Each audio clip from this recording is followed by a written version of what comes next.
لیکن اپنے آپ کو صرف اور صرف مسلمان کہتے ہوئے یہ لوگ شرماتے ہیں۔ آپ شیعہ ہیں، بریلوی ہیں، دیوبندی ہیں، مطلب انہوں نے اپنا ہی اس کے مطابق وہ چیزیں کر لیں۔ اور آج قرآن کی آیتیں نازل ہوتی تو سیم یہی پوچھا جاتا کہ آپ صلی اللہ علیہ وسلم کیا وہابی تھے، دیوبندی تھے، شیعہ تھے، بریلوی تھے؟ تو لوگ کیا کہیں گے؟ نہیں، رسول اللہ صلی اللہ علیہ وسلم تو مسلمان تھے۔ حضرت آدم علیہ السلام سے لے کر حضرت محمد صلی اللہ علیہ وسلم تک سب ایک ہی امت ہے، اور میں تمہارا رب ہوں، بس تم میرا ہی تقوی اختیار کرو۔ اللہ نے یہ جو دوسرے جو لوگ ہیں جو اللہ کو نہیں مانتے، اللہ نے ان کو اتنا سارا دنیاوی طور پہ مال و دول، تو کیا یہ اللہ کی طرف سے نعمتیں ہیں؟ ایسا ہرگز نہیں ہے۔ یہ بیسیکلی اللہ کی طرف سے ایک مہلت ہے۔ مسلمان کبھی بھی دنیا اورینٹڈ نہیں ہوتا، کہ جب رسول اللہ صلی اللہ علیہ وسلم کنٹینیوسلی دعوت دے رہے تھے اور لوگ نہیں مانے تھے تو اللہ پاک اس امت کے اوپر چھوٹی چھوٹی مصیبتیں اور آزمائشیں بھیجتے رہتے تھے۔ سال بنی بڑی جو فصل تھی وہ تباہ و برباد ہو گئی۔ یہ ساری چیزیں اللہ کی طرف سے بار بار یاد دہانی دی جا رہی ہوتی ہے کہ لوگوں سوچو، تم نے مرنا ہے، سوچو یہ سب کچھ کون کر رہا ہے، لوگوں تم لوگوں نے آخرت میں جانا اللہ کے پاس۔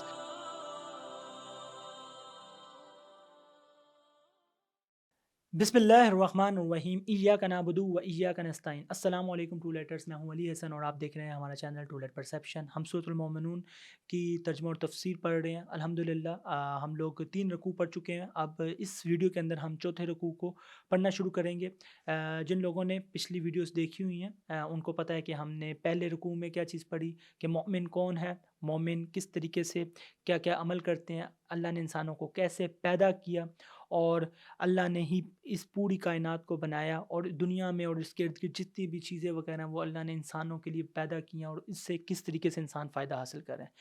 اور پھر انسانوں نے کیا کیا کام کیے جب ان کے اوپر ہدایتیں آئی ہیں، تو قوم جو نوح اور پھر قوم نوح سے لے کر حضرت موسیٰ علیہ السلام کی قوم تک کے اوپر جس طریقے سے بھی اللہ نے نبی اور رسول بھیجے ہیں، ان لوگوں نے کس طریقے سے ان نبی اور رسولوں کا انکار کیا اور کیسے منکرین میں ہوئے، وہ سارا کچھ اللہ نے بتایا کہ آپ کو اس کے ذریعے آپ کو پھر پتہ چلے گا کہ یہ تیسرے رکوع میں ہم نے کیا کیا چیزیں کی۔ اب آ رہا ہے چوتھے رکوع میں، جس کے اندر ہمیں پتہ چلے گا کہ اللہ نے تو ایک ہی امت بنایا تھا، تمام نبی رسول ایک ہی امت میں سے تھے، ایک ہی امت تھے، سب کے سب ایک ہی اللہ کی عبادت کرتے تھے، سب کے سب اللہ کی تقوی اختیار کرنے کا کہتے تھے۔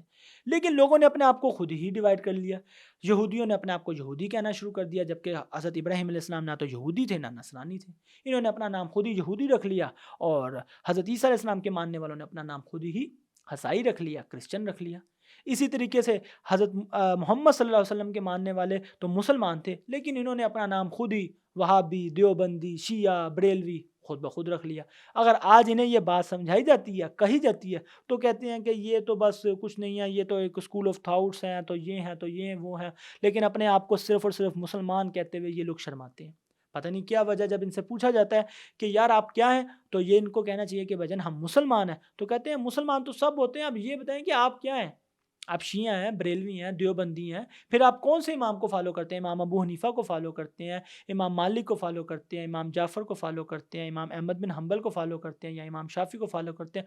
مطلب انہوں نے اپنا ہی اس کے مطابق وہ چیزیں کر لیں، جبکہ ہمارے دین میں کسی طرح کی کوئی فرقہ بندی نہیں ہے، کچھ بھی نہیں ہے۔ اور قرآن کی وہ آیت تو ہم سب کو پتہ ہونی چاہیے، جس کے اندر اللہ نے فرمایا کہ یا نبی، جس کسی نے بھی آپ کے دین میں فرقہ بندی کی، گروہ بندی کی، الگ الگ ہو کر چلا، اس کا تعلق آپ سے نہیں ہے، اس کا معاملہ اللہ کے سپرد ہے، اللہ ان سے پوچھے گا جو یہ لوگ کرتے رہے۔ اور سورۃ البقرہ میں جو اللہ نے فرمایا تھا حضرت ابراہیم علیہ السلام کے بارے میں کہ ان سے پوچھے کہ حضرت ابراہیم علیہ السلام کیا تھے، یہودی تھے، نصرانی تھے؟ تو یہ کہیں گے نہیں، وہ تو حنیف تھے، مطلب سب کچھ چھوڑ کے ایک اللہ کے ہو جانے والے تھے، مسلم تھے۔ تو پھر ان سے پوچھے کہ تم کہاں بھٹکے جاتے ہو؟ تو وہ جب ڈاکٹر اسرار احمد صاحب ہمیں پڑھا رہے تھے تو وہ کیا کہتے ہیں کہ اگر آج قرآن کی آیتیں نازل ہوتی تو سیم یہی پوچھا جاتا کہ آپ صلی اللہ علیہ وسلم کیا وہابی تھے، دیوبندی تھے، شیعہ تھے، بریلوی تھے؟ تو لوگ کیا کہیں گے؟ نہیں، رسول اللہ صلی اللہ علیہ وسلم تو مسلمان تھے۔ تو پھر تم کہاں بھٹکے جا رہے ہو؟ تم لوگوں نے اپنے آپ کو کیوں یہ ڈویژن میں ڈیوائڈ کر لیا ہوا ہے؟ اس کی ریزن صرف اور صرف، ہر چیز کی آپ ڈیپ اسٹڈی کریں گے تو ریزن یہ ہے کہ لوگوں نے اس قرآن کو سمجھے بغیر پڑھنا شروع کر دیا، صرف اور صرف عربی میں پڑھتے جا رہے ہیں، رٹے لگاتے جا رہے ہیں، اور نسل در نسل اسی طریقے سے چلتی جا رہی ہے۔ جب ہم اس کو سمجھنا شروع کریں گے انشاءاللہ ہم لوگ ہدایت کی طرف آ جائیں گے، اور الحمدللہ اب تو بہت سے نوجوان لوگ ہدایت کا رستہ اختیار کریں اور خود قرآن کو سمجھ کے پڑھنے کی کوشش کریں۔ تو تھوڑی سی انفارمیشن زیادہ ہو گئی ہے، اب ہم انشاءاللہ اس کو شروع کرتے ہیں چوتھے رکوع کو، وہی والی بات سے کہ اللہ نے ایک امت بنایا تھا۔ اللہ نے رسولوں سے ذکر شروع کیا ہے۔ بسم اللہ الرحمن الرحیم، سورۃ المؤمنون کا چوتھا رکوع ہے۔ اے رسولو، پاکیزہ اور حلال چیزوں میں سے کھاؤ اور نیک عمل کرو، جو کچھ تم کرتے ہو یقیناً میں اس سے باخبر ہوں، یعنی کہ اللہ پاک فرما رہے ہیں کہ میں اس سے باخبر ہوں، اور یقیناً یہ تمہاری امت ایک ہی امت ہے، حضرت آدم علیہ السلام سے لے کر حضرت محمد صلی اللہ علیہ وسلم تک سب ایک ہی امت ہے، اور میں تمہارا رب ہوں، پس تم میرا ہی تقوی اختیار کرو۔ یعنی کہ جب کبھی نبی اور رسولوں کے ذریعے سے کوئی بات یا ان کو کہی جا رہی ہوتی ہے تو وہ تمام انسانیت اور تمام امت کو بات کی جا رہی ہوتی ہے۔ تو یہاں پر بات کی جا رہی ہے کہ صرف اور صرف جیسے نبی رسولوں کو کہا جا رہا ہے، اسی طریقے سے ہم سب ایک امت ہے، ہم سب ایک اللہ کے ماننے والے ہیں۔ لوگوں نے اپنے آپ کو خود ڈیوائڈ کر لیا، وہ ایک الگ بات ہے، اور کہا کیا جا رہا ہے، اور اللہ فرما رہا ہے کہ میں تمہارا رب ہوں، پس تم میرا ہی تقوی اختیار کرو، مطلب صرف تم مجھ سے ڈرو اور کسی سے نہیں، صرف اور صرف میری عبادت کرو، صرف مجھے مدد کے لیے پکارو، میرے سے جب تمہیں کوئی تکلیف ہو، کوئی رنجش ہو، کچھ بھی چاہیے، صرف اور صرف ایک اللہ کی بندگی اختیار کرو۔ لیکن لوگوں نے اپنے معاملے کو اپنے مابین تقسیم کر لیا، ٹکڑے ٹکڑے کر کے۔ اب لوگوں نے کیا کیا، اپنے آپ کو ڈیوائڈ کر لیا۔ ہر گروہ کے لوگ جو کچھ ان کے پاس ہے اس پر اترا رہے ہیں۔ کیا چیز ہے؟ لوگ ہر چیز پر اترا رہے ہیں۔ جو یہودی ہیں وہ اپنی کسی چیز پر اترا رہے ہیں، عیسائی اپنی چیز پر اترا رہے ہیں۔ اسی طریقے سے آپ مسلمانوں کو اٹھا کر دیکھ لیں تو مسلمانوں میں کیا ہے، لوگوں نے اپنے آپ کو ڈویژن میں ڈیوائڈ کیا ہوا ہے، اور جو ہر ایک نے ایک ایک چیز کو پکڑا ہوا ہے۔ آج کی جو قرآن کی جو آیات ہے وہ بیسیکلی تمام جہان والے لوگوں کے اوپر فٹ بیٹھتی ہیں، چاہے وہ پچھلے لوگ وہ تھے یا آج کے لوگ ہیں۔ اگر آج کے آپ لوگوں کو اٹھا کے دیکھیں گے تو کیا آپ جو مسلمانوں نے اپنے آپ کو ڈویژن میں ڈیوائڈ کیا ہوا ہے، آپ دیکھیں گے ان میں سے ہر فرقے نے نا ایک ایک بات کو پکڑا ہوا ہے۔ جو وہابی ہیں، یعنی کہ جو اہل حدیث حضرات صاحب ہیں، وہ انہوں نے توحید کو بہت مضبوطی سے پکڑا ہوا ہے، باقی ساری چیزوں کو چھوڑا ہوا ہے۔ اور جو شیعہ حضرات ہیں انہوں نے اہل بیت کی محبت کو پکڑا ہوا ہے۔ بریلوی حضرات نے نبی کی محبت کو بہت زور سے پکڑا ہوا ہے کہ بس نبی اور لبیک یا رسول اللہ اور اس طرح کے نعرے اور یہ ساری چیزیں، توحید اور ان ساری چیزوں سے آپ کو بہت دور نظر آتے ہیں۔ اور آپ جو دیوبندیوں کو دیکھیں گے انہوں نے تبلیغ کو پکڑا ہوا ہے۔ اب وہ تبلیغ قرآن کے علاوہ دوسرے فضائل اعمال اور دوسری چیزوں سے جو کی جا رہی ہے وہ تو ایک الگ بات ہے، لیکن آپ دیکھیں گے ایک ایک چیز کو اور صرف اسی میں خوش ہیں۔ جبکہ مسلمان تو وہ ہے جو ان سب چیزوں کو پکڑے اور سب چیزوں کو قرآن کے ذریعے سمجھنے کی کوشش کرے اور اس پر عمل کرنا شروع کرے۔ تو یہاں پر وہ بات کی جا رہی ہے کہ ہر گروہ کے لوگ جو کچھ ان کے پاس ہے اس پر اترا رہے ہیں، تو اے نبی صلی اللہ علیہ وسلم آپ انہیں چھوڑ دیجئے ان کی مدہوشی میں ایک وقت تک کے لیے، ان کو چھوڑ دیں۔ جس طریقے سے اگر آج یہ آیتیں نازل ہوتی تو آج بھی یہی بات ہوتی۔ اب یہ جو یہودی اور نصرانی کہہ رہے تھے آپ صلی اللہ علیہ وسلم کے زمانے میں، ٹھیک ہے آپ نے ان کو سمجھایا، سارا کچھ کیا، ٹھیک ہے اب آپ ان کو چھوڑ دیں ایک وقت کے لیے۔ کیا وہ سمجھتے ہیں کہ ہم جو انہیں مال اور بیٹوں سے مدد دے جا رہے ہیں تو ہم ان کی بھلائی کے لیے کوشاں ہیں؟ ایسا ہرگز نہیں ہے، لیکن یہ لوگ جانتے نہیں ہیں۔ اب کیا چیز ہے، آپ نے میجورٹی انسان کے دماغ میں بھی خیال آتا ہے کہ یار اللہ نے یہ جو دوسرے جو لوگ ہیں جو اللہ کو نہیں مانتے، اللہ نے ان کو اتنا سارا دنیاوی طور پہ مال و دولت، بیٹے، ہر ٹائم حاضر رہنے والی فوج، اسلحہ، بڑے تحاشا چیزیں دی ہیں، تو یہ کیا چیز ہے؟ اور جو دوسرے لوگ اللہ نے ان کو اتنی ایسا نہیں دی، تو کیا یہ اللہ کی طرف سے نعمتیں ہیں؟ ایسا ہرگز نہیں ہے۔ یہ بیسیکلی اللہ کی طرف سے ایک مہلت ہے جو ان لوگوں کو دی گئی ہے۔ اب وہ اس مہلت میں ایکسیڈ اللہ پاک نے جان بوجھ کے ان کو کرنے کی دیا ہوا تاکہ ان کو سب کچھ اس دنیا میں ہی مل جائے۔ مسلمان کبھی بھی دنیا اورینٹڈ نہیں ہوتا، اس کی کبھی بھی یہ خواہش نہیں ہونی چاہیے کہ یار مجھے دنیا میں سب کچھ ملے۔ کیا کوئی مسلمان ہم میں سے ایسا ہے جو کہتا ہے کہ صرف اور صرف یہ دنیا اللہ پاک مجھے بے تحاشا چیزوں اور سائشوں اور ساری چیزوں سے دے دے، آخرت میں میرے لیے کوئی اجر نہ رکھے؟ کوئی یہ مسلمان کہہ سکتا ہے؟ اگر وہ یہ کوئی بات کرے گا تو وہ کیسے، وہ اس کا آخرت پر کیا ایمان ہوگا؟ اور خود سوچیں اس چھوٹی سی زندگی کے لیے آپ کو کیا چیزیں چاہیے؟ 20-25 سال کی زندگی، 30 سال کی زندگی، جیسے ہماری اور آپ کی عمر کے جو نوجوان جو لوگ ہیں جو 25-30 سال کی عمر میں فال کرتے ہیں، اب ان کی کتنی کی زندگی رہ گیا؟ 20-25 سال کی زندگی میکسیمم بھی آپ دیکھیں اگر تو اس زندگی میں آپ کیا کچھ اچیو کر لیں گے؟ زیادہ زیادہ بہت بڑے لگژری گھر مل جائے، سب کچھ مل بھی جائے، تو اس کا کیا فائدہ اگر آخرت میں کچھ نہیں؟ مسلمان تو آخرت اورینٹڈ ہوتا ہے، اس کی تو ہر چیز آخرت سے ریلیونٹ ہوتی ہے۔ وہ تو کہتا ہے کہ بس مجھے آخرت چاہیے۔ وہ دعا بھی کیا کہتا ہے، ربنا آتنا فی الدنیا حسنۃ وفی الآخرۃ حسنۃ وقنا عذاب النار، کہ اللہ مجھے دنیا اور آخرت میں کامیاب کر۔ ہمارے لیے اصل آخرت چیز امپورٹنٹ ہے، دنیا میں جو مل جائے وہ تو ایک ایکسٹرا بونس ہے اللہ کی طرف سے، لیکن دنیا اورینٹڈ کبھی نہیں ہوتے۔ اچھا یہاں پر جو بات کی جا رہی ہے تو ہم نے ان کی بھلائی کے لیے کوشاں ہیں، ایسا ہرگز نہیں ہے، لیکن یہ لوگ جانتے نہیں ہیں۔ تو یہ جو لوگ ہیں جن کے اوپر ہم پیدا پر رسول بھیج رہے ہیں، ان کی نسلوں کے اوپر، تو ان لوگوں کو کیا لگ رہا ہے کہ اللہ پاک ان کے لیے بڑے کوئی معذ اللہ فکر مند ہیں کہ یہ لوگ بس ہدایت اختیار کر لیں؟ ایسا نہیں ہے۔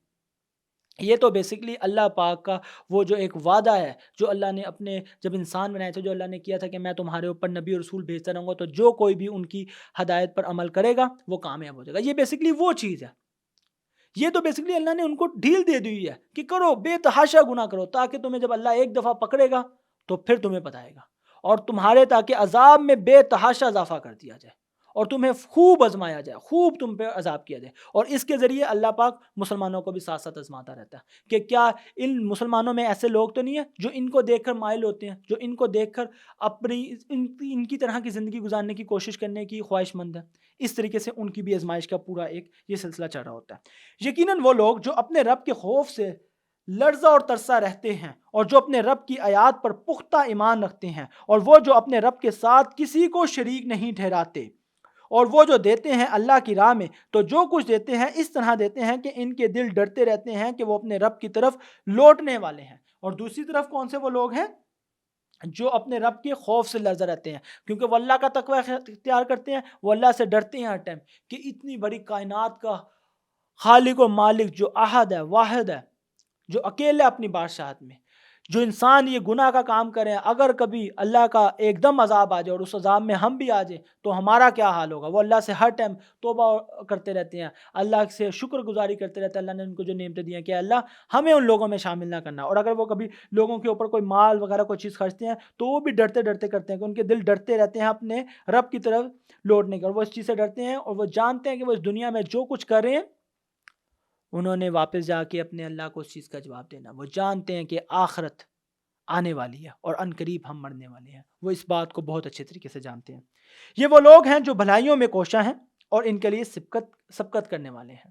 اب یہ ان کی فضائل بتائے جا رہے ہیں، یہ وہی مومن لوگوں کے ہی کہ یہ لوگ کیا کرتے ہیں، بھلائیوں میں کوشاں رہتے ہیں، ہر ٹائم بھلائی کا کام کے بارے میں سوچتے رہتے ہیں اور سبقت کرتے ہیں ایک دوسرے سے، مطلب کوشش کرتے ہیں ہم نیکی میں آگے جائیں، ہم نیکی میں آگے بڑھیں، ہم نیکی میں آگے بڑھیں۔ اور جب یہ آپس میں ایک دوسرے سے کمپٹیشن بھی کرتے ہیں تو اس طرح کا کمپٹیشن ہوتا ہے ان کا، حسد نہیں کرتے، لیکن ایک جب دیکھتے ہیں کہ ایک بندہ نیکی کرے تو کہتے ہیں ہم بھی نیکی کریں۔ یہ اس طریقے سے مومن جو لوگ ہوتے ہیں ان کا آپس میں کمپٹیشن ہے، کیونکہ آپ کو یہ یاد ہونا چاہیے کہ یہ بیسکلی جو صورت ہے وہ سورۃ المؤمنون ہے، کہ اس میں مومن لوگوں کی نشانیاں بتائی جا رہی ہیں، وہ بھی آپ کو ساتھ ساتھ ذکر میں رہی ہوں گی۔ اور ہم نہیں ذمہ دار ٹھہرائیں گے کسی جان کو مگر اس کی استطاعت کے مطابق۔ اب کیا ہے، کسی مسلمان مومن بندے سے اللہ پاک آخرت میں یہ نہیں پوچھیں گے کہ تم نے وزیر اعظم کیوں نہیں بنے، خلافت کیوں نہیں قائم کی، ایسا کچھ۔ اب ایک اس کا جو معاملہ ہے، اس کا جو سرکمسٹانسز ہے، اس کے مطابق اس کے سوال جواب کیے جائیں گے۔ اب ایک مومن بندہ مزدور ہے تو اس نے اپنے اس دائرے کے اندر کام کرنا ہے، تبلیغ کرنی ہے، اچھے عمل کرنے ہیں، جہاں کہیں پہ بھی اپنی بات پہنچا سکتا ہے وہ پہنچا سکتا ہے۔ اب ایک ایسا انسان ہے جو مومن ہے اور کوئی بہت امیر گھرانے میں یا کسی وزیر اعظم کے گھر میں پیدا ہو گیا یا صدر کے پوزیشن پہ پہنچ گیا یا آرمی چیف بن گیا، اس سے اس کے دائرے کے بارے میں پوچھا جائے گا۔ ہر ایک کا اپنا اپنا عمل ہے، ہر ایک نے اپنے دائرے کے مطابق کام کرنا ہے کہ وہ کیا کیا کام کر سکتا ہے، اس سے اس کے بارے میں پوچھا جائے گا۔ یہاں پر یہ چیز آ رہی ہے، اور ہم ذمہ دار ٹھہرائیں گے کسی جان کو مگر اس کی استطاعت کے مطابق، اور ہمارے پاس ایسی کتاب ہے جو حق کے ساتھ بولتی ہے، لہٰذا ان پر کوئی ظلم نہیں کیا جائے گا۔ اب یہ کون سی کتاب ہے؟ جو لوح محفوظ کتاب ہے، جس پہ ہر ایک چیز اللہ نے پہلے ہی سے لکھ رکھی ہوئی ہے، جو ہر ایک چیز کا احاطہ کیے ہوئے، یہاں تک کہ جو ہم عمل کرتے ہیں، جو ہم بات کر رہے ہیں، جو آپ اور میں سن رہے ہیں، دیکھ رہے ہیں، سب چیزیں اللہ کے ہاں وہاں پر پہلے ہی سے لکھی ہوئی ہیں، اور ہر چیز کا اللہ کو علم ہے۔ وہ کیا کرتی ہے، اور اس پہ کیا ہوتا ہے، لہٰذا ان پر کوئی ظلم نہیں کیا جائے گا، کسی بھی انسان کے اوپر قیامت والے دن کوئی ظلم نہیں کیا جائے گا، لیکن ان کے دل اس سے غفلت میں پڑے ہوئے ہیں۔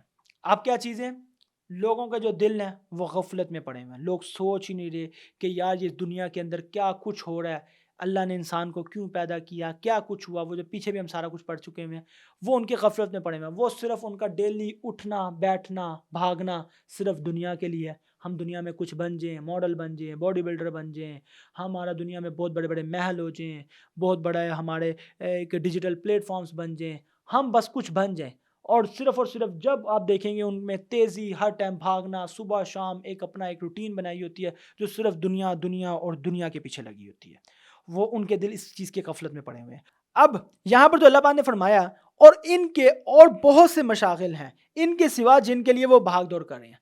پہلے آپ نے دیکھا کہ اللہ پاک نے مومن بندوں کے بارے میں بتایا کہ وہ ان کے دل ڈرتے رہتے ہیں، وہ کسی کو دیتے بھی ہیں تو ہر ٹائم ان کے اوپر خوف رہتا ہے، اور وہ جانتے ہیں کہ وہ اللہ کے پاس واپس جانے والے ہیں، وہ سارا کچھ آپ یاد کریں۔ اب جو دوسرے والے جو لوگ ہیں جن کے لیے سب کچھ دنیا ہی ہے، ان کے دل کیا ہیں، غفلت میں پڑے ہوئے ہیں۔ ان کے جو اور ان کے بہت سے مشاغل ہیں، ان کے سارے مشاغل ہیں کہ سوا جن کے لیے وہ بھاگ دوڑ کریں، وہ اپنے تمام، جس طرح میں نے آپ کو کہا، جاب، بزنس، برانڈ، فیکٹریز، دنیا، محل، گھر، گاڑیاں، یہ سارے ان کے مشاغل ہیں، ناچنا، گانا، یہ سب کچھ ان کے مشاغل ہیں، کچھ بن جائیں، کوئی بھی چیز میں آپ ایکٹیویٹی میں دیکھیں گے جن کے اندر انہوں نے اپنے اپنے ہیروز بنائے ہوئے، سارا کچھ ہے، وہ اسی مشاغل میں پڑے ہوئے ہیں۔ یہاں تک کہ جب ہم ان کے خوشحال لوگوں کو عذاب میں پکڑیں گے تو اس وقت وہ چیخیں چلائیں گے، ان سے کہا جائے گا آج مت چیخو چلاؤ، اب ہمارے ہاتھ سے تمہاری کوئی مدد نہیں کی جائے گی۔ میری آیات تمہیں پڑھ کر سنائی جاتی تھی تو تم اپنی ایڑیوں کے بل الٹے پلٹ جاتے تھے، تکبر کرتے ہوئے پیغمبر صلی اللہ علیہ وسلم کو قصہ گو سمجھتے ہوئے چھوڑ جاتے تھے۔ یہ بیسیکلی اہل مکہ کے وہ لوگ اور وہ سردار، وہ جو یہ ساری ایکٹیویٹی اور سارا کچھ کر رہے ہوتے تھے تو کیا کرتے تھے، یا جتنے بھی اللہ کے نبی اور رسول آئے ہیں جو سردار تھے وہ کیا کرتے تھے، نبی اور رسولوں کو کیا سمجھتے تھے کہ وہ معاذ اللہ صرف اور صرف اپنی طرف سے کوئی قصے اور کہانیاں سنا رہے ہیں، ان کے دماغوں میں یہ ساری باتیں، اور اپنے لوگوں کے اندر بھی دماغوں میں یہ باتیں ڈالتے تھے۔ تو جب اللہ پاک ان کے سرداروں، ان لوگوں کو پکڑے گا تو یہ چیخیں گے، چلائیں گے قیامت والے دن، لیکن اللہ پاک فرمائیں گے اب نہ چلاؤ، اب میری طرف سے تمہارے اوپر کوئی مدد نہیں آئے گی، اب تمہارا جو معاملہ وہ ختم کر دے گا، اب تمہارے لیے ہمیشہ کے لیے دوزخ اور عذاب اور آگ ہے جہنم کی۔ تو کیا ان لوگوں نے اس کلام پر غور نہیں کیا، یا ان کے پاس کوئی ایسی چیز آ گئی ہے جو ان کے اگلے آباء و اجداد کے پاس نہیں آئی تھی؟ کہ اب اللہ پاک فرما رہے ہیں کیا ان لوگوں نے اس کلام پر غور نہیں کیا کہ اللہ نے یہ جو کلام کریں، کیا یہ کبھی غور و فکر نہیں کرتے اس کلام کے اوپر کہ یہ نبی رسول کیا کہہ رہے ہیں، یا ان کے پاس کوئی ایسی چیز آ گئی ہے جو ان کے اگلے آباء و اجداد کے پاس نہیں آئی تھی؟ یہ کیا وجہ ہے کہ اس کے اوپر غور و فکر نہیں کر رہے، یہ کیوں اس طرح کی سوچوں میں پڑے ہوئے، کیا چکر ہے؟ کیا انہوں نے اپنے رسول اسلام کو پہچانا نہیں تو اس لیے وہ اس علیہ السلام سے مغایرت محسوس کرتے ہیں؟ یعنی کہ یا تو دو ریزن ہو سکتی ہیں، یا تو یہ چیزیں جان پوچھ کے کریں، یا ان کو واقعی سمجھ ہی نہیں آ رہی، ان کو پتہ ہی نہیں چل رہا کہ ان کے ساتھ کیا ہو رہا ہے، مطلب یہ قرآن کا نازل ہونا، یہ سارا کچھ کیا چیزیں ہیں، تو یہ ان دو میں سے کس ریزن کی وجہ سے یہ سب کچھ کر رہے ہیں؟ یا وہ کہتے ہیں کہ ان پر کچھ جنون کا اثر ہے معاذ اللہ، یا وہ یہ سمجھتے ہیں کہ معاذ اللہ ان کے اوپر کوئی جنون آ گیا، ایسی کوئی چیزیں آ گئی ہیں، یا ان کو ایسی کوئی فیلنگ آ رہی ہے، کیا ان کا کیا معاملہ ہے، یہ کیوں اس طرح کی کر رہے ہیں حرکتیں؟ بلکہ وہ تو ان کے پاس حق لے کر آئے ہیں، لیکن ان کی اکثریت حق کو ناپسند کرنے والی ہے۔ بیسیکلی اللہ پاک نے انہی سے سوال پوچھے ہیں، انہی کو اس میں جواب بھی دیا، اور ساتھ ہی بتایا کہ تو ان کے پاس حق لے کر آئے، جو رسول ہیں وہ تو معاذ اللہ کوئی ان پہ جنون نہیں ہے، وہ تو حق لے کر آئے ہوئے ہیں، لیکن اکثریت حق کو ناپسند کرنے والی ہے۔ اب یہ امپورٹنٹ آیت ہے کہ حق کو ناپسند کرنے والی ہے۔ آج بھی ہمارے جس ہم معاشرے میں، جس ملک میں، جس دنیا کے اندر ہم جن انسانوں کے اندر رہ رہے ہیں، وہ بھی حق کو ناپسند کرتے ہیں۔ جب ان سے حق کی بات کی جاتی ہے ان کو پسند نہیں آتی، جب ان سے صحیح بات کی جاتی ہے ان کو پسند نہیں آتی، وہ ہمیشہ غلط، کرپشن اور دوسری تمام چیزوں کو پسند کرتے ہیں، لیکن حق کو پسند نہیں کرتے یہ لوگ۔ یہ ہمیشہ سے اسی طرح ہوتا رہا ہے، اور اگر حق ان کی خواہشات کی پیروی کرتا تو آسمان اور زمین اور جو کوئی ان کے اندر ہے سب بگڑ جاتا۔ اب یہ کس کو حق سمجھتے ہیں معاذ اللہ؟ یہ تو کہتے ہیں کہ اتنے سارے خدا ہیں۔ اب اہل مکہ کیا کرتے تھے؟ انہوں نے تو اتنی ساری دیوی دیوتا بنائے ہوئے تھے، عیسائیوں کو دیکھ لیں، یہودیوں کو، مطلب آپ جتنے بھی امتوں کو اٹھا کے دیکھ لیں، جتنے بھی لوگوں کو اٹھا کے دیکھ لیں، ان کے مطابق جو حق ہے، اگر حق ان کی پیروی کرنا شروع کر دے، اگر ان کے مطابق یہ ساری دنیاوی چیزوں اور کائنات کا کام ہونا شروع ہو جائے تو کیا ہوگا؟ کائنات کا نظام دھرم بھرم ہو جائے گا، کیونکہ معاذ اللہ اگر ایک سے زیادہ خدا ہوتے تو کیا ہوتا؟ جو قرآن میں اللہ نے فرمایا دنیا کا نظام ہی دھرم بھرم ہو جاتا۔ ظاہری بات ہے، ایک خدا کہتا ہے کہ میرے مطابق یہ دنیا چلے گی، ایک کہتا ہے کہ میرے مطابق یہ کائنات اور دنیا چلے گی، ایک کہتا ہے یہ میری مخلوق ہے، ایک کہتا ہے یہ میری مخلوق ہے، اور آپس میں ہی ایک لڑائی رہتی۔ ذرا سوچے تو صحیح کہ کس طریقے سے، جیسے ایک ملک ایک پریزیڈنٹ صرف ایک ہوتا ہے، دو ہو تو کام نہیں ہو سکتا، تو اتنی بڑی کائنات کا جو مالک ہے وہ کیسے آپ سوچ رہے ہیں کہ زیادہ ہے معاذ اللہ؟ وہ تو احد ہے، یکتا ہے اپنی بادشاہت میں، اس نے ہم سب کو پیدا کیا، وہ تو یا حیو یا قیوم ہے، وہ خود ساختہ زندہ، وہ ہمیشہ سے زندہ ہے، اس کو اپنی زندگی کے لیے کسی کی ضرورت نہیں ہے، ہمیں اپنی زندگی کے لیے اس کی ضرورت ہے، ہم اس کی مخلوق ہے، وہ ہمارا خالق ہے، وہ ہمارا مالک ہے۔ تو اگر اللہ نے اس لیے فرمایا کہ اگر حق ان کی خواہشات کی پیروی کرتا تو آسمان اور زمین اور جو کوئی ان کے اندر ہے سب بگڑ جاتے، بلکہ ہم تو ان کے پاس ان کی نصیحت لائے ہیں تو وہ اپنی ہی نصیحت سے اعراض کر رہے ہیں۔ کہ آپ صلی اللہ علیہ وسلم ان سے کوئی خراج اجر مانگ رہے ہیں تو آپ صلی اللہ علیہ وسلم کے رب کا اجر بہت بہتر ہے اور وہ بہترین رزق دینے والا ہے۔ یہ بیسکلی ایک بات کی جا رہی ہے ان لوگوں کو، ایک جیسے ہم کہتے ہیں نا، ایک تنزیہ طور پہ بات کی جاتی ہے کہ یہ جو رسول ہم نے آپ کے پاس بھیجے ہیں تو کیا یہ معاذ اللہ کوئی آپ سے کوئی پیسے مانگتے ہیں، کوئی چیز، کوئی طاقت مانگ رہے ہیں، کوئی بادشاہت مانگ رہے ہیں، کیا چیز مانگتے ہیں آپ سے؟ یہ تو صرف ایک اللہ کی طرف آپ کو ہدایت دے رہے ہیں، اور بے لوث ہو کے جتنے بھی آپ صحیح انسانوں کو دیکھیں گے جو نبی اور رسولوں کی پیروی کرتے ہیں، وہ آپ سے کبھی پیسے، دولت، بادشاہت، شان و شوکت نہیں مانگیں گے۔ کیوں؟ کیونکہ ان کا مقصد یہ ہے ہی نہیں، ان کا اجر تو اللہ کے پاس ہے، وہ آپ سے مانگ کے کیا کریں گے؟ وہ اپنی نیکیوں کو ضائع کرنا چاہتے ہیں؟ کیا وہ صرف اس دنیا کے لیے؟ جس کو یہ بات سمجھ میں آ گئی وہ کیوں آپ سے کچھ مانگے گا؟ تو یہ وہی بات کی جا رہی ہے۔ کیا آپ صلی اللہ علیہ وسلم ان سے کوئی خراج اجر مانگ رہے ہیں؟ بالکل نہیں ایسا مانگتے تھے۔ تو آپ صلی اللہ علیہ وسلم رب کا اجر بہت بہتر ہے اور وہ بہترین رزق دینے والا ہے، اور یقیناً آپ صلی اللہ علیہ وسلم انہیں سیدھا راستے کی طرف بلا رہے ہیں، یعنی کہ رسول اللہ صلی اللہ علیہ وسلم تو، اور رسول اللہ صلی اللہ علیہ وسلم کے ماننے والے اور ان کی طرح کے بعد آنے والی جو امت کے جو لوگ ہیں، وہ لوگ بھی آپ سب لوگوں کو جو سیدھے راستے پہ نہیں ہیں، جو آپ لوگوں قرآن کو چھوڑ بیٹھے ہیں، ان لوگوں کو سیدھے راستے کی طرف بلا رہے ہیں، یعنی کہ قرآن کی طرف بلا رہے ہیں۔ اور یقیناً جو لوگ آخرت پر یقین نہیں رکھتے وہ اس راستے سے انحراف کرتے ہیں۔ ہمیشہ سے جو لوگ بھی آخرت پر یقین نہیں رکھتے وہ اس طرح کی ساری چیزوں سے دور رہتے ہیں۔ کیوں؟ کیونکہ انہیں لگتا ہے کہ آخرت جب ہوگی تب کی تب دیکھی جائے گی۔ مسلمانوں میں بھی بڑے ایسے لوگ ہوتے ہیں جو یہ بات کرتے ہیں کہ ٹھیک ہے، ابھی تو یہ دنیا ہے، اس کو تو گزارے نہ، دیکھیں گے جب ہم مرنے کے قریب پہنچیں گے۔ ان سے پوچھا جائے گا یار آپ کو آپ کی موت کے وقت کا پتہ ہے؟ تو وہ کہیں گے نہیں، لیکن پھر بھی 50-60 سال کی عمر میں جا کے دیکھیں گے، آخرت کے لیے کچھ نہ کچھ کر لیں گے۔ تو اتنی چھوٹی سی زندگی کے لیے آپ اپنی ساری دنیا کی سارا کچھ کرنا چاہتے ہیں، لیکن آخرت کے لیے آپ کچھ بھی نہیں کرنا چاہتے، اور یہ اگر کرنا بھی چاہتے ہو تو اپنی آخری ایج کے لیے سنبھال کے رکھا ہوا ہے۔ آپ بتا سکتے ہیں کہ آپ کی آخری ایج کیا ہے؟ کسی کو پتہ ہی نہیں ہے۔ تو پھر آپ آخرت میں کیوں اتنے ان سیریس ہیں اور دنیا میں اتنے سیریس کیوں ہیں؟ تو یہ ذرا سوچیں آپ لوگ بھی اور میں خود بھی کہ یہ لوگ بیسکلی ہم لوگ کیا اپنی دنیا کے معاملوں کو لے کے چل رہے ہیں، اور یقیناً آپ صلی اللہ علیہ وسلم انہیں سیدھے راستے کی طرف بلا رہے ہیں، اور یقیناً جو لوگ آخرت پر یقین نہیں رکھتے وہ اس راستے سے انحراف کرتے ہیں۔ اب وہ راستہ کیا ہے؟ یہ قرآن بتاتا ہے، ہدایت کا، اللہ کے تقوی کا، اس سے انحراف کرتے ہیں کیونکہ اس کو چھوڑ بیٹھے ہوئے ہیں۔ اور اگر ہم ان پر رحم فرمائیں اور ان کو جو تکالیف اور وہ رفع کر دیں تو ضرور وہ بڑھتے چلے جائیں گے اپنی سرکشی میں اندھے ہو کر۔ یہ بیسکلی یہاں پر اس آیت سے جو ہمیں سمجھ میں آتی ہے کہ جب رسول اللہ صلی اللہ علیہ وسلم کنٹینیوسلی دعوت دے رہے تھے اور لوگ نہیں مانے تھے تو اللہ پاک اس امت کے اوپر چھوٹی چھوٹی مصیبتیں اور آزمائشیں بھیجتے رہتے تھے تاکہ لوگ سمجھیں وغیرہ چیز کہنا۔ کچھ قحط وغیرہ کے بارے میں بھی بات کی جاتی ہے، کچھ چھوٹے موٹے عذابوں کے بارے میں بھی بات کی جاتی ہے۔ تو یہ وہاں پر اس چیز کا ذکر آ رہا ہے کہ اور اگر ہم ان پر رحم فرمائیں اور ان کی جو تکلیف وہ رفع کر دے تو وہ ضرور بڑھتے چلے جائیں گے اپنی سرکشی میں اندھے ہو کر۔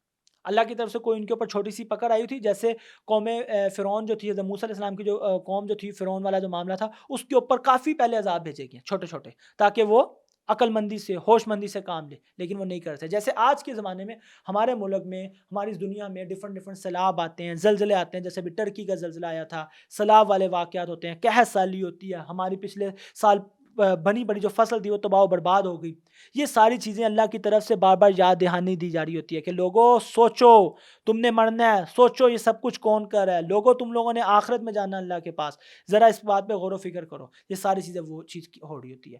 تو اللہ پاک نے فرمایا کہ اگر ہم ان پر رحم فرمائیں، مطلب ان کی جو تکلیفیں دور کر دیتے ہیں، ان کو رفع کر دیں تو وہ ضرور بڑھتے چلے جائیں گے اپنی سرکشی میں، وہ اور آگے بڑھتے چلے جائیں گے۔ اس لیے اللہ پاک بار بار یاد دہانی کرا رہا ہوتا ہے۔ اور ہم نے انہیں عذاب میں پکڑا تھا تو اس کے باوجود نہ انہوں نے اپنے رب کے سامنے عاجزی اختیار کی اور نہ ہی وہ گر گرائے، یہاں تک کہ جب ہم ان پر کھول دیں گے بہت سخت عذاب کا دروازہ تو جبھی وہ اس میں بالکل مایوس ہو کر رہ جائیں گے۔ اس سے تو بالکل واضح ہو جاتا ہے کہ ان کے اوپر کوئی عذاب اس ٹائم پہ تھا چھوٹا موٹا، جب اللہ نے ان کے اوپر اس کو پکڑا ہوا تھا اس عذاب میں، تو انہوں نے اپنے رب کے سامنے عاجزی اختیار نہ کی۔ جیسے کہ ہمارے ساتھ آپ دیکھ لیں کرونا والا واقعہ، سیلاب والا واقعہ، قحط والا واقعہ، زلزلوں والے واقعے، یہ سارا کچھ اس دنیا کو جھنجھوڑا جا رہا ہے۔ کرونا والا تو واقعہ اتنا بڑا تھا کہ پوری دنیا رک گئی تھی، کہ اللہ نے لوگوں کو موقع دیا سوچنے کا، سمجھنے کا کہ یار تم لوگ کیا کر رہے ہو، تم لوگ، تمہارے سامنے تمہارے لوگ مر رہے ہیں، کیا چیز کر سکتے ہو، تمہارے ہاتھ میں کیا چیز ہے؟ کچھ بھی نہیں۔ قحط پڑتا ہے، لوگوں کا کیا حال ہو جاتا ہے، زلزلہ آتا ہے، اتنی بڑی بڑی بلڈنگیں تباہ و برباد ہو جاتی ہیں، لیکن کیا لوگ آئے اللہ کی طرف؟ بالکل بھی نہیں آئے، پھر سے واپس اپنے اسی کام پہ لگ گئے۔ تو یہ اللہ کی طرف سے یاد دہانیاں تھی، قریب ہے وہ وقت کہ بڑا عذاب ہم سب کو آ پکڑے۔ ہمیں اللہ سے اس عذاب سے ڈرنا چاہیے اور اللہ سے دعا کرنی چاہیے کہ اللہ اس عذاب سے ہمیں بچا اور ہمیں خاص اپنی رحمت سے اپنے قریب ترین بندوں میں شامل فرما دے۔ یہ صرف اور صرف آپ نے ابھی 4 رکوع پڑھے سورۃ المومنین کے، اور آپ کو سمجھ آنی شروع ہو جائے گی قرآن کی کتنی امپورٹنٹ چیز ہے آپ کی ڈیلی روٹین میں اس کو پڑھنا سمجھ کے۔ کیونکہ جب آپ اس کو ڈیلی روٹین میں سمجھ کے پڑھنا شروع کریں گے تو یقین مانیں آپ کی زندگی بدل جائے گی اور آپ کی آنے والی نسلیں سدھر جائیں گی۔ آپ کو سمجھ میں آ جائے گا کہ یار یہ دنیا کی آسائشیں، یہ دنیا کی جتنی بھی چیزیں، یہ سب کے سب عارضی ہیں، ان کا ملنا یا نہ ملنا ایک برابر ہے۔